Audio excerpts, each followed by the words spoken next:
บายดีพ่อเฒ่ามานแล้วบ่นี่บางค่ำมาท่านเอาแต่นี่เนาะมาถึกช่วงเวลามื้อนี้ถือว่าเห็นกิจกรรมในแบบนี้ในหมู่บ้านพี่นี่อันนี้ก็ฮ้อนคือกันน้องๆเพิ่นน่ะ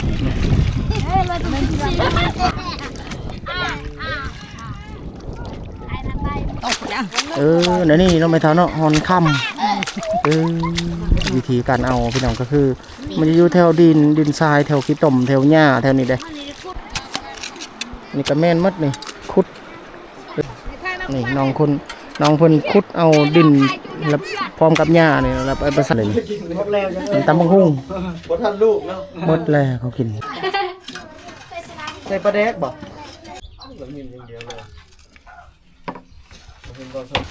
จุดนี้พอเฒ่าเพิ่นสารนะเอาไปใส่งาน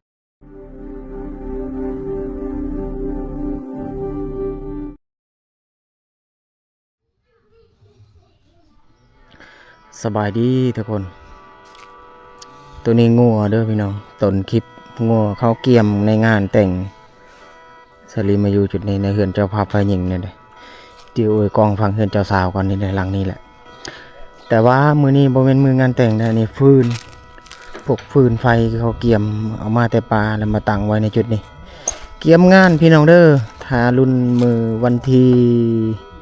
น่าจะวันที่17ได้มืองานแต่งแต่ว่ามื้อนี้เนี่ยสลีมาเก็บภาพในหมู่บ้านแห่งนี้หมู่บ้านที่ห่างจากขอบจุดความเจริญพี่น้องนี่ฟืนไฟที่เขาเกี่ยมกันอันนี้ก็เป็นบ่อนสถานที่เพิ่นทำอยู่คือกินอาหารนะเพิ่นเฮ็ดขึ้นมาสูงๆแบบนี้ถ้าว่าฮอดมืองานแล้วเพิ่นจะดำเนินการทำอาหารในจุดนี้แหละแต่ว่าตอนนี้ยังบ่มีคนเทื่อเขาเกี่ยมเพิ่นเจ้าภาพในหลังนี้แหละหลังทางหน้านี่แหละพี่น้องเนาะเพื่อนเจ้าสาวในงานมื้อต่อๆไปมื้อหน้าน่าจะเป็นมื้อวันที่17พี่น้องนี่แหละผู้ย่างนะบ่เจ้าสาวพี่น้องแม่นบ่อันนี้ก็บอนทำอยู่โคกินมื้อนั้นนี่ถ้วยหม้ออายะแต่ไงแหละดองโอเคตั้งไงวันพุธ15 16 17แปะบ่วันพุธกาเตอะนี่นี่ดิสลีธรรมประชาชนเผ่าอันนี้บอนนั้นแขกทางเคยอยู่บ่นี่แม่นบ่เคยมานะอยู่นี่เนาะนี่ดิเพิ่นบ่เข้าใจนะสลีธรรมภาษาหมู่บ้านอันนี้คือบอนทางไฟซ้ายเพิ่นอยู่เขาว่าเพิ่นมาบอนรับแขกอะไรเฮือนเขาเฮ็ดให้น้อยๆแบบนี้แล้วก็นี่คือเฮือนเจ้าสาวเลยเกี่ยมไว้หลายๆอย่างนะพี่น้องนี่มีมักเฟดมีอันนั้นนี่เขาเตรียมงานแต่งหลายๆอย่างพี่น้องในจุดนี้เดี๋ยวมื้อหน้าก็จะมีงานแต่งแต่ว่าสลีต้องเก็บภาพในจุดนี้แต่ว่ามื้อนี้จะเก็บภาพวิถีชีวิตเด้อพี่น้องเด้ออีกหนึ่งราวงานแต่งกับคลิปต่อไปแต่ว่ามื้อนี้เอาประมาณนี้ก่อนเรื่องราวที่ไปที่มาสิเก็บภาพหอดมืองานแต่งเป็นพุ่นและวันที่17นี่คือหมู่บ้านแห่งหนึ่งพี่น้องที่เกี่ยมงานแต่งพี่น้องเด้อเอาก่อนอื่นก็ให้เห็นหน้าสลีสบายดีก่อนพี่น้องเก็บภาพมื้อนี้เดินทางมา 2-3 คนในหมู่บ้านมีหมู่คนหนึ่งเดินทางมานำกันมื้อนี้สบายดีแล้วก็ฟังวัดเป็นไอกับอยู่ตอนนี้แล้วก็ฟังนี่ลงไปทางเซ่ก่อนพี่น้องนี่ดิทางเซ่นี่เขาหาปูหาปลาหาอาหารอยู่เก็บภาพมื้อนี้พี่น้องอันนี้ทางเรืออันนี้เป็นเรือจักเขาเกี่ยมนี่นี่พวกจักเรือพี่น้องเกี่ยมไว้คันว่าฤดูการหาปลาเอานี่ไปคับในห้วยในเซ่นั่นแหละนี่ทางนี้นี่บรรยากาศฟังนี่หลายๆอย่างนะนี่ไปใช้มองบ่นี่จะไปใช้ทางใดเนาะใส่มองน้อยเนาะใส่ในเซ่นี่แหละพี่น้องการทำมาหากินได้ใช่ป่ะตะกี้ใส่มานอยู่เนาะดีเว้ยมีตะกี้เท่าเนาะเอากี่เท่ากับกี่เท่าพอเท่าเพิ่นเนี่ยมองช่องด่างนะพี่น้องไปใส่ในเซ่ไปกับพอเท่าซาไปทำหน้านี่นะไปแล้วเดี๋ยวสิเข้าไปในเฮือนหลังนี้พี่น้องสลีมาสะดุดตามาเห็นอันผ้าสิ้นในตัวนี้เลยอันนี้โฮงซีพี่น้องโฮงซีเขาจะซีข้าวต่างๆต้องผ่านโฮงซีมันเป็นเครื่องปั้นไฟพอมันนี่ปั้นด้วยเครื่อง กระแสไฟฟ้าตัวนี้สิ้นนี่แหละสิ้นที่จะให้ FC ได้ชมนี่สิ้นหรือบางจุดก็เยินว่าผ้าถุงทางฝั่งไทยแต่ว่าทางบ้านชลีก็ยังเบิ่นว่าสิ้นผ้าไหมก็เป็นลวดลายที่สวยงามและน่าถ่ายทำและอธิบายให้ FC ได้ชมเพื่อสิผ่านขั้นตอนเฮ็ดนี้เพื่อสิได้ใช้นี่บ่แม่นง่ายพี่น้องต้องผ่านขั้นตอนเป็นเดือนๆกว่าๆ2 เดือนบางคนก็เป็นปีเพื่อสิแล้วสังเกตนี่ก็พบเจอในหมู่บ้านพี่น้องบ่แม่นแต่จุดนี้จุดเดียวในเฮือนหลังนี้มี2บ่อนนะทั้งนี้อีกบ่อนนึงนี่ทางนั้นนี่เด็กเจ้าของเพิ่นล้มโทรศัพท์อยู่เอาแล้วก็ตัวนี้บอนช้อนป้าจับป้านี่ก็แม่นหมดเด้ถ้าว่าถึกปลาขึ้นต่างๆเขาก็จะเอาตัวนี้ไปสอนไปใช้งานในเซต่างๆสามารถพบเจอในหมู่บ้านเพิ่นเอาไว้ในแบบนี้ตัวนี้อีกบอนนึงพี่น้องอันนี้ก็สิ้นคือกันสังเกตในลวดลายนี่งามเลยลวดลายนี่งามพี่น้องแต่ว่าเพิ่นกำลังเฮ็ดขั้นตอนนี่เจ้าของเพิ่นก็อยู่ในเฮือนนะแต่นี่ละขั้นตอนคนในหมู่บ้านเคิ้นว่ากี้ตัวนี้แต่ขั้นตอนเขาเฮ็ดนี่บ่แม่นง่ายพี่น้องเขาจะเหยียบตัวนี้เขาเฮ็ดนี่ขั้นตอนแล้วเขาจะนั่งในจุดนี้คนที่สามารถขึ้นไปเฮ็ดนี่ก็อย่างเช่นแม่หญิงหรือว่าผู้หญิงผู้ชายเขาบ่ค่อยได้นิยมมาเฮ็ดได้พี่น้องนะพวกทรายพวกอันนี้นี่เสือกเนี่ยพายเนี่ยเขาซื้อมาแต่เมืองแล้วเขาเอามาประกอบต่างๆเพื่อสิเกิดขึ้นขั้นตอนได้สารได้เฮ็ดแบบนี้ขั้นตอนตามผ้าตามศิลป์พี่น้องเนาะเจ้าของเฮือนหลังนี่ล่ะนี่เจ้าของ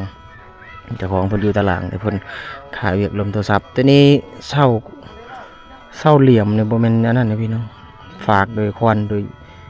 เมื่อก่อนนะเนี่ยสมัยนี้จะมีร่องรอยควันเสากลมเป็นเฮือนเก่าแก่ดั้งเดิมผสมประสานกับเสาเหลี่ยมในหมู่บ้านเดี๋ยวเก็บภาพจุดอื่นไปนะทางหน้านี่เป็นเล้าเข้าพี่น้องสถานที่เก็บเข้ามีความแตกต่างพิเศษเลยก็คือเสาเหลี่ยมลักษณะแบบนี้น่าจะเป็น6 เหลี่ยมบนนี้นะเป็นเสาที่เพิ่นออกแบบมาด้วยควันนี่เพิ่นจะค้ำแบบนี้เลยก็คือกับบ่งบอกด้วยความเป็นดังเดิมสเก็ตผ้าเนี่ยจะเอาเปลือกไม้นี่เด้เปลือกไม้ผสมประสานกับผ้าไม้เหียผ้ากระแตะและหลังคามุงด้วยกระสังกะสีผสมประสานทันสมัยดังเดิมนี่คือเราเข้าสถานที่เก็บเข้าอีกหลังนึงที่มีความแตกต่างและดังเดิมค่อนข้างหลายปีขณะที่บางหลังคาบางเจ้าก็จะเฮ็ดโดยเสาไม้เหลี่ยมและผ้าไม้แปดแต่ว่าหลังนี้ยังเป็นผ้าแบบดังเดิมแบบนี้อยู่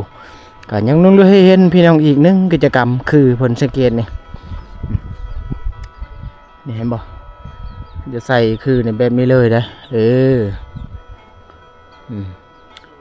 เดี๋ยวไว้กองฟังนี่ก่อนนี่ฟังเซ่พี่น้องฟังเซ่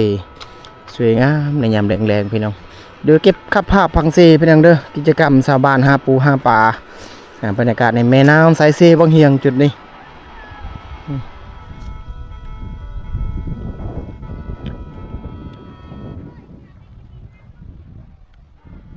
ตัวนี้น้องเพิ่นจะไปสอนปลาหยิบตัวเอาไปเละเลยไปทะเลนี่ภาษาหมู่บ้านเพิ่นไปสอนปลาได้ตัวนี้นี่สามารถพบเจอน่าจะเป็นพวกปลาน้อยใส่แล้วไปบ่กวนเลยไปก็ไปกับหมู่หลายคนได้นี่เลย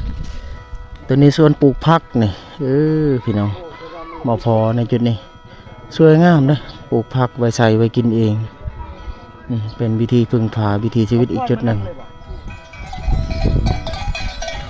งัวชาวบ้านยังมีงัวนี่ยามนี่ฤดูนี่ยังมีงัวอยู่ก็น่าจะเอาไปปล่อยในป่านะตามเบิกนี่เป็นชวนปลูกผักนี่ทางนานะอันนี้เขาต้มบูต้มเป็นยังอาหารนั่นนี่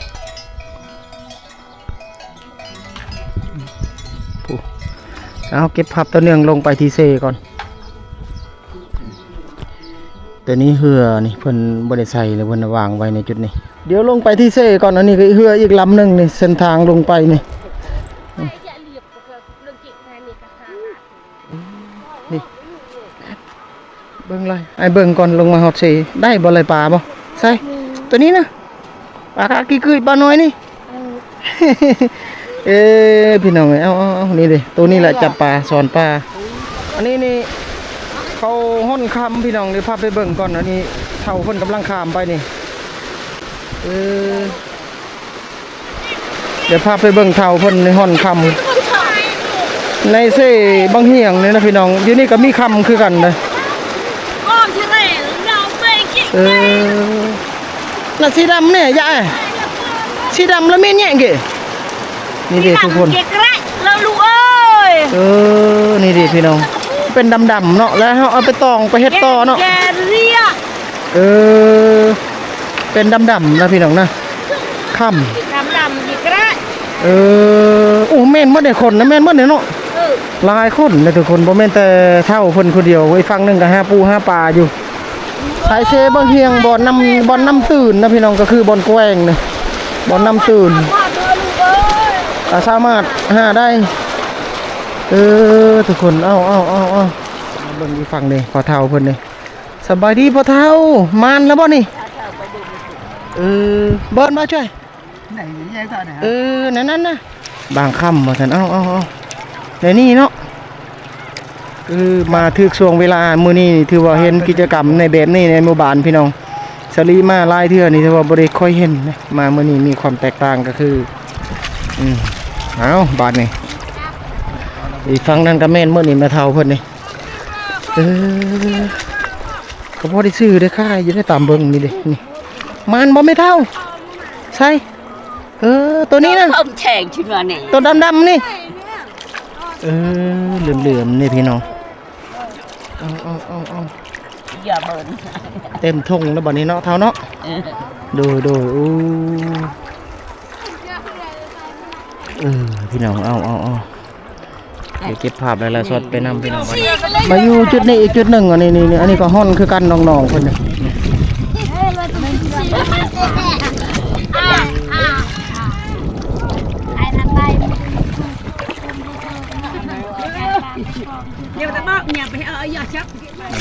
บ้ากูตกเนี่ยเดี๋ยวนี้เราไม่เท่าเนาะหอนค่ำวิธีการเอาพี่น้องก็คือมันจะอยู่แถวดินทรายแถวขี้ต่มแถวหญ้าแถวนี้ได้ไอ้คนหาวิธีเอาออกแบบนี้นี่ทางนี้ก็คือกันเลยแม่นหมดเลยนี่เต็มเลยแม่นหมดเลยใช้เนาะนี่ทุกคนเอามาพบเจอกิจกรรมมื้อนี้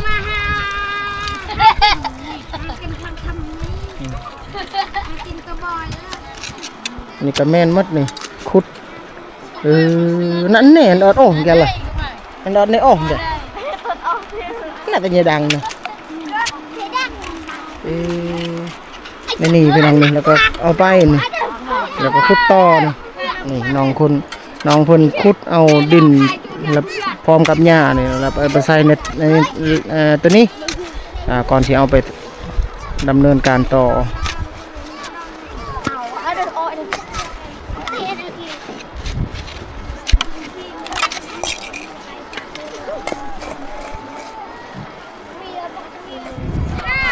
เขามานี่ก็เขาก็ถือข้าวถือน้ำอะไรอย่างประเภทอุปกรณ์การกินการอยู่ก็ถือเครื่องของก็คือต้องใช้เวลาหลายชั่วโมงอยู่จุดนี้เพิ่นถือข้าวถืออุปกรณ์การกินนี่ใส่เวลากับการหาค่ำในจุดนี้ตัวนี้เส้นใบหญ้าเพิ่นเอามาล้างนะมาพอเพิ่นในจุดนี้ล่ะเนี่ยเพิ่นเอามาล้างนำเอาบัดนี้เก็บภาพตอนนี้เดี๋ยวขึ้นไปก่อนพี่น้องขึ้นไปจากจุดนี้ก่อนเข้าไปในหมู่บ้านเสรีขึ้นมาแต่เสแล้วมาตัดภาพจุดนี้อีกพี่น้อง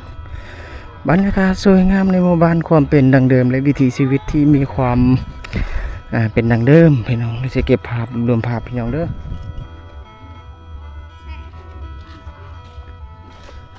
ตัวนี้ดอกแคมเพื่อนตากไว้เขาเอิ้นว่าดอกแคมก็สามารถเอาไปขายต่อไม่พลอยไม่กวาดเพิ่นเห็ดอันนี้ตากแดดไปขายเนี่ยคนเวียดที่เขามาซื้อชนไร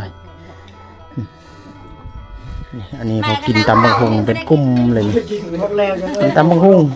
หมดทันลูกแล้วหมดแล้วเขากินตำบักหุ่งใส่ปลาแดกบอกตัวนี้สังเกตในพี่น้องเราเขานี่พนมุงหลังคาด้วยแผ่นเหล็กนี่เป็น ก็พุ้ยทางน้ำมันเมื่อก่อนเลยเพิ่นจะตัดเป็นแผ่นๆแล้วมามุงมานั้นก็มีความแตกต่างจากหลังอื่นอีกได้บ่นี่เสานี่ยังเป็นเสากลมแต่ว่าหลังคานี่ถือว่าทรงแบบประยุกต์ใส่นี่พบเจอในหมู่บ้านนี่แหละแล้วก็ฝั่งนี้กับของเก่าอีกได้นี่มีลูกบ่มเพิ่นเวทบอลปลูกผักตัวนี้บอลเฮือนไก่อยู่นี่นะจะแม่นด้านหลังนี่แล้วก็อันนี้บอลเพิ่นปลูกผักนี่สังเกตนี่ทุกคนบอลปลูกผักหรือว่าเศษเล็ก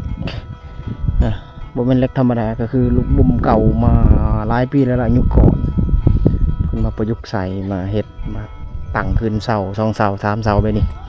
เพื่อเฮ็ดบอลปลูกผักแล้วไว้ใส่ไว้กินผักนี่สามารถกินได้แล้วฮดบางมือ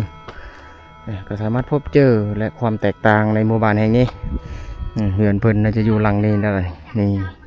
เพื่อนนี่ถือว่าหลังแปลนสวยงามผสมผสานความเป็นดังเดิมพี่น้องอันนี้เฮือนไฟเฮือนครัวก็สามารถทำอยู่ครัวกินในเฮือนหลังน้อยนี้แล้วก็เฮือนใหญ่นี่พักอยู่อาศัยความเป็นดังเดิมในจุดนี้แล้วก็โฮงซีนี่โฮงซีข้างในนี่ก็จะมีโฮงซีโฮงซีเข้านี่เด้พี่น้องเขาซีเข้าแบบนี้ได้นี่พ่อเฒ่าเพิ่นสบายดีพระพ่อเฒ่าเพิ่นนอนพักผ่อนพี่น้องโฮงซีสามารถซีแต่ว่าต้องใส่เครื่องปั่นไฟตัวนี้แม่นบ่พ่อเฒ่าใส่เครื่องปั่นไฟอันนี้เขาฮ้อนค่ำก็ได้ตัวนี้เด้เอามาพบมาเจอในหมู่บ้านอีกครั้งหนึ่งโฮงซีผู้ใดมีเงินก็สามารถซื้อได้แล้วเอาไปซีเองได้บ่ต้องผ่านขั้นตอนโฮงซีใหญ่ๆคือทางเขตบ้านชลินบางบ่อนเขาก็ซีดูโฮงซีใหญ่ซื้อมาหลายปีแล้วบ่เท่าตัวนี้จักปีแล้วใส่จื้อ8 ปีป๋อบ่แม่นง่ายพี่น้อง8 ปีแล้วได้เพิ่นใส่อันนี้เอา8 ปีไฟฟ้าเข้าอยู่ในบ้านเฮาไฟฟ้าใส่ตะมิดมีเลยเนาะ8 ปีว่าซั่นเพิ่นใส่แล้วพักผ่อนโอเคเด้อบ่เท่าเด้อเพิ่นพักผ่อนพี่น้องบ่กวนเพิ่นแหละ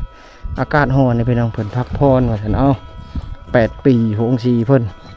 ใส่มาหลายปีแล้วล่ะอันนี้ก็อีกจุดหนึ่งนี่ตัวนี้ก็เป็นเศษอลูมิเนียมดั้งเดิมนี่เห็นบ่นี่เศษพวกนี้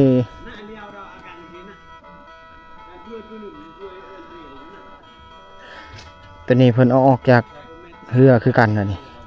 แล้วก็ในตะคุเพิ่นใส่น้ำนี่พี่น้องเนี่ยพวกเล็กเก่าแก่อลูมิเนียมดังเดิมตะกี้มัดนี่ยังลงเรือให้เห็นนี่ยังลงเรือให้เห็นในหมู่บ้านนี่ก็สามารถพบเจออันนี้ก็ดอกแคมอีกลังนึงในผลอันตากแดดไว้เนี่ยก่อนจะเอาไปขายก็ตากแดดให้แห้งแบบนี้ก่อนลายลำลายบอลในช่วงนี้พบเจอกิจกรรมแบบนี้ตัวนี้ก็เล่าเข้าอีกจุดหนึ่งอันนี้เป็นบอลไก่ไข่พี่น้องอันนี้นะไก่จะไข่ในนี่นะเพื่อนเห็ดนี่เป็นทั้งแทนไปนี่สังเกตนี่มีตัวไก่นี่1 2 3 4 5อันนี่จะเป็นไก่5 ตัวแต่ข้างในอาจจะมีไข่ไก่พร้อมนี่เดี๋ยวเบิ่งนำกันพี่น้องมีบ่เอาบอลไก่ไข่ของหมู่บ้านในเราเข้านี่ก็เสาก้มอีกลังนึงนี่ขนาดที่บางลังเป็นเสาเหลี่ยมหมดเลยเสาก้มนี่เป็นไม้เนื้อแข็งเนื้อดีมาหลายปีแล้วล่ะมีความมาตรฐานเมื่อก่อนเพิ่นก็เฮ็ดแบบนี้ละปัจจุบันนี่ปรับเปลี่ยนกันไปฝาสังเกตฝานี่เป็นฝาแบบนี้ทุกคนเฮือนที่อยู่อาศัยก็จะเป็นเสาไม้เหลี่ยมหมดเลยบัดนี้เอาแต่นี้ก็ทำผ้าทำสิ้นอีกจุดหนึ่งนี่สิ้นนี่งามเลยนี่เจ้าของเพิ่นจิอันนี้มาตะบนคันเนียตะกี้นี่จิสิ้นอีกจุดหนึ่งบัดนี้ตำใส่สกัดเบิ่มเสรีลมประสาสัมเภาเขาไว้ใส่เองใส่งานใส่เองขณะที่บางบ้านเพิ่นก็เฮ็ดออกแล้วก็ขายออกบัดนี้ตัวนี้เขตนี้ในหมู่บ้านในทะเลเขามาถือว่าเห็นลายจุดลายบอนเลยมีการตำผ้าตำสิ้นในแบบนี้จะมีความแตกต่างกันไปบางหมู่บ้านคือทางชนเผ่าอีกเขตหนึ่งนี่ทางเมืองนองก็อีกแบบหนึ่งเลยเขาจะตำผ้าลวดลายแตกต่างกันไปนี่อีกพี่น้องอันนี้ก็อีกลังนึงเราเข้านี่เข้ามาบ้านนี่เห็นความเป็นดังเดิมโดยเฉพาะสถานที่เก็บเข้านี่ค่อนข้างลายแบบนี้ เขาเฮ็ดขึ้นมาแบบนี้ แต่ว่าบางหมู่บ้านสลีไปนี่คือว่าเฮ็ดสูงขนาดเลย เนื่องจากว่าน้ำเขตนี้อยู่ติดกับทรายสีบางเฮียงคือจุดนี้ก็ห่างออกบ่หลายได้จากน้ำเลยเขตน้ำเขาก็เฮ็ดสูงแบบนี้คือเฮือนนี่ก็คือกันบางปีที่อันน้ำขึ้นก็จะอาจจะกวัดแบบนี้ก็อีกจุดหนึงนี่ตัวนี้ก็จะเอิ้นว่าแพร่ตัวนี้ก็สามารถใส่งานบ่แตกต่างจากสิ้นได้ตัวนี้สวยงามพี่น้องลวดลายนี่ถือว่าสวยงามอีกแบบหนึ่งเจ้าของเพิ่นน่าจะนั่งนั่นแหละพอเท่าเพิ่นนะอันนี้ก็อีกจุดหนึ่งนะพี่น้องเด้อพบเจอในจุดนี้สังเกตนี่พี่น้องอยากให้ FC ได้ชมในต้นฟ้าวนี่สูงเลยนี่น่าจะหลายปีนะ30เมตรกว่าๆนะตามเบิ่งนี่ความสูงต้นมะพร้าวพี่น้อง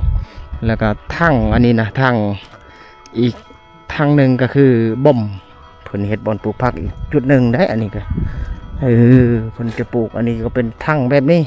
ก็สามารถปลูกได้คือกันสวยงามคือกันอันนี้ประยุกต์มาใส่ในจุดนี้ความเป็นดังเดิมพี่น้อง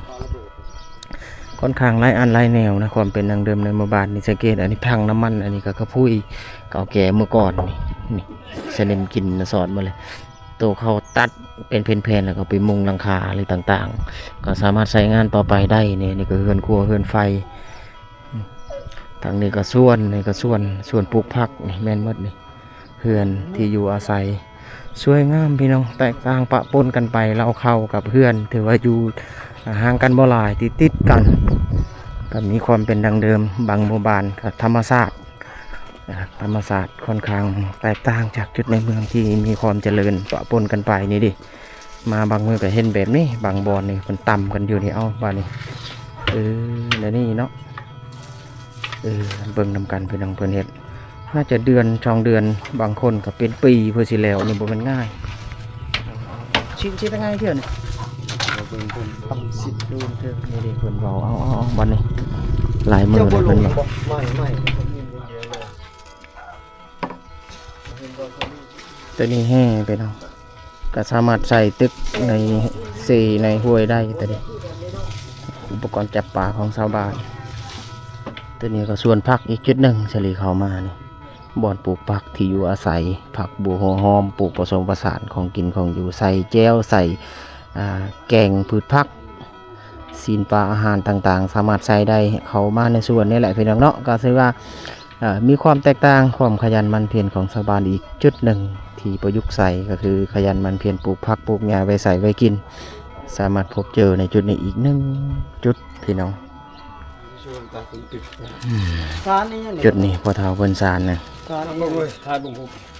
เอาไปใส่งานนะกระบุงก็ยังบอกตัวนี้กระบุงบอก ก็ยังเพิ่นว่ากระยังตัวนี้เอาไปใส่งานสามารถใส่และเฮ็ดเองขึ้นมาเฮ็ดได้หลักๆจะมีผู้เฒ่าผู้ชายนี่แหละจะนิยมเฮ็ดเอาไปใส่งานกระบุงก็ยังพืชผักเข้าป่าเอาไปใส่งานได้ตัวนี้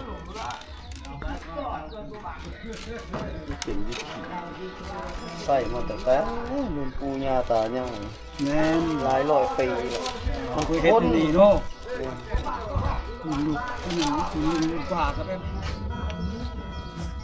ตัวนี้ฟืนดังไฟพี่น้องเพิ่นมากองไว้ในจุดนี้สวยงามสาบลาบเลยสามารถเอาไปใช้งานในยามที่จำเป็นต้องการดังไฟต่างๆเอาทุกคนบัดนี้สลีตัดภาพมาจุดนี้อันนี้ช่วงท้ายคลิปเด้กำลังสีย่างไปอีก1 หมู่บ้านจอดรถจักรมอเตอร์ไซค์ไว้บ้านที่สลีเปิดคลิปในต้นๆนี่คือบรรยากาศคลิปต่อเนื่องพี่น้องช่วงท้ายคลิปบัดนี้หมู่เพื่อนที่เดินทางนำกันนี่แหละนี่3-4 คนบัดนี้ไปตัดภาพอยู่บ้านที่2คลิปต่อไปบัดนี้ทุกคนสิเก็บภาพอยู่หมู่บ้านนั้นก็คือย่างไปกิโลกว่าในเส้นทางในจุดนี้เด้นี่บ้านนี้นี่ไปทุกคนบ้านที่อยู่กลางป่านะบ้านที่จะมุ่งหน้านี่บ้านนึงที่บ่มีไฟเด้อพี่น้องแต่ว่าจะเก็บภาพวิถีชีวิตในความเป็นดังเดิมมีแบบใดและเก็บภาพต่อเนื่องพี่น้องบัดนี้เจอกันใหม่คลิปที่2